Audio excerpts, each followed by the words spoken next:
Same way, coal which mainly contains carbon. So when we burn coal, that is when we burn carbon, then it combines with oxygen from air and it will form a new substance, that is the carbon dioxide. Now this carbon dioxide liberated does not give back coal. Okay, so we say change is irreversible. So new substance is formed, that is carbon dioxide. Change is irreversible, so we say burning of coal is a chemical change.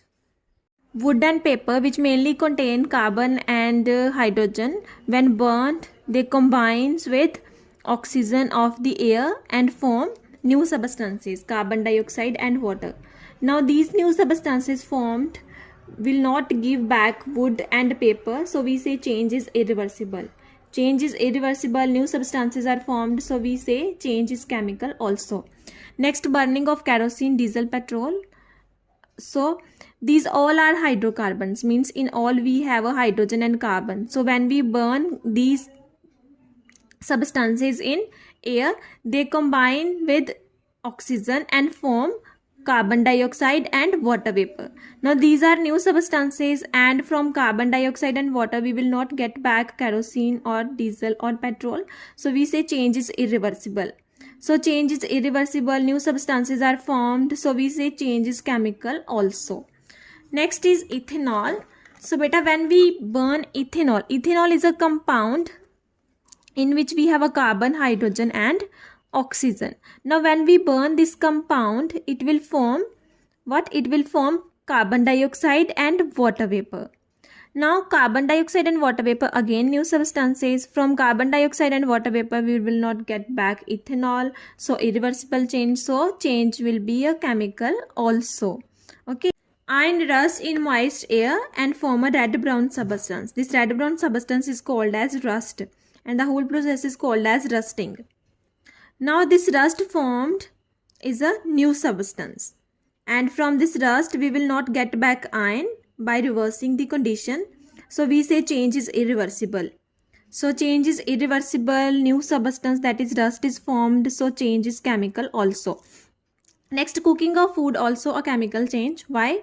Because we know when we cook vegetables or pulses, their taste changes. Why taste changes? Because new substances are formed, and from these new substances, or we say from these cooked vegetables or pulses, we will not get back green vegetables. Okay, so change is irreversible. Change is irreversible, new substance is formed, so change is chemical also. Then curdling of milk. When we change milk into curd, that is the new substance is formed, and from curd we will not get back milk, so change is irreversible, so we say curdling of milk is a chemical change. Same way, charring of sugar, which is a carbohydrate. Carbohydrate means in its formula we have a carbon, and hydrate means having a water. Carbon and water, hydrate means water. So when we heat sugar, then this water will evaporate.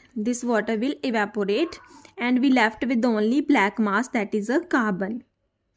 So we say when we heat sugar, then we get a black mass, that is only carbon.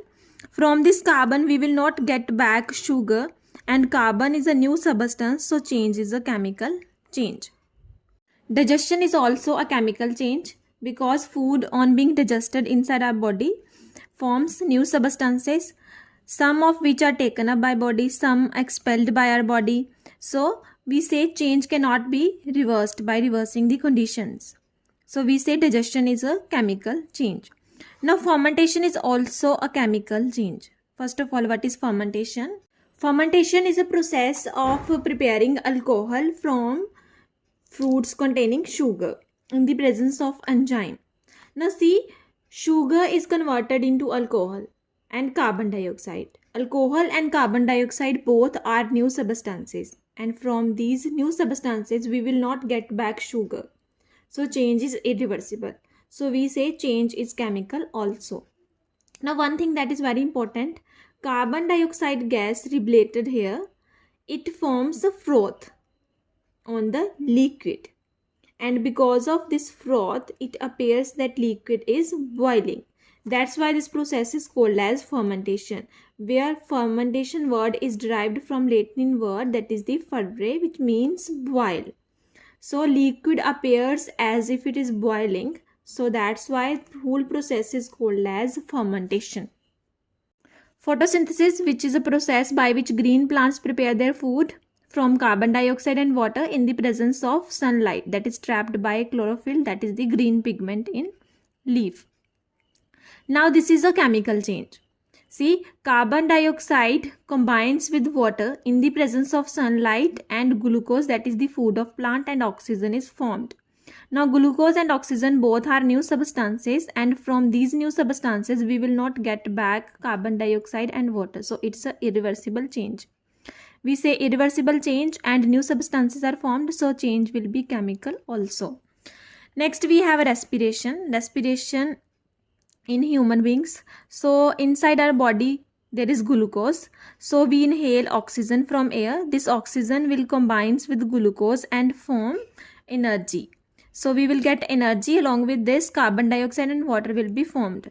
These all are new substances, and from these new substances we will not get back glucose and oxygen. So change is irreversible. So we say respiration is a chemical change. Next topic, which is very important, conservation of mass in a chemical change. In the first chapter we have studied law of conservation of mass, which is mass can neither be created nor be destroyed. If we talk about a chemical change, we say mass of reactants is equals to mass of products. For example, if we consider burning of carbon, so we know carbon burnt in air and it forms carbon dioxide. Now mass of carbon burnt plus mass of oxygen taken, these are the reactants, will be equal to mass of carbon dioxide. This is the product. Okay, so law of conservation of mass is applicable in chemical change. Same way, if we talk about rusting of iron, the mass of an iron nail increases when nail rust, but mass of original nail plus the mass of oxygen taken and moisture taken will be same as the mass of the rusted nail. Okay, now see, next we have a comparison between physical and chemical changes. Physical changes, we know they are temporary, chemical are permanent. Physical changes are reversible, chemical are irreversible. In physical changes, no new substances are formed. In chemical, new substances are formed. If we talk about a physical change, then after physical change, mass of the substances remains unaltered. And if we talk about chemical, then mass of individual substances undergoing a chemical change altered. But overall mass, we say overall mass remains same. Next topic is, can physical and chemical changes occur together? Yes, physical and chemical changes can occur together. Example is a burning of candle. So see, when candle burns, see the wick, this is the wick. Now the wax inside this wick melts and this molten wax flows down and then solidifies. So see, there is change in state. First from solid to liquid, then liquid to again solid. So we say change is physical change. Okay. Now see, this wax is burning. So the part of molten wax that vaporize, that burns and form carbon dioxide and water. Now this carbon dioxide and water, new substances are formed, and from these new substances we will not get back wax. So we say it's a chemical change. So we say burning of candle involves physical as well as chemical change.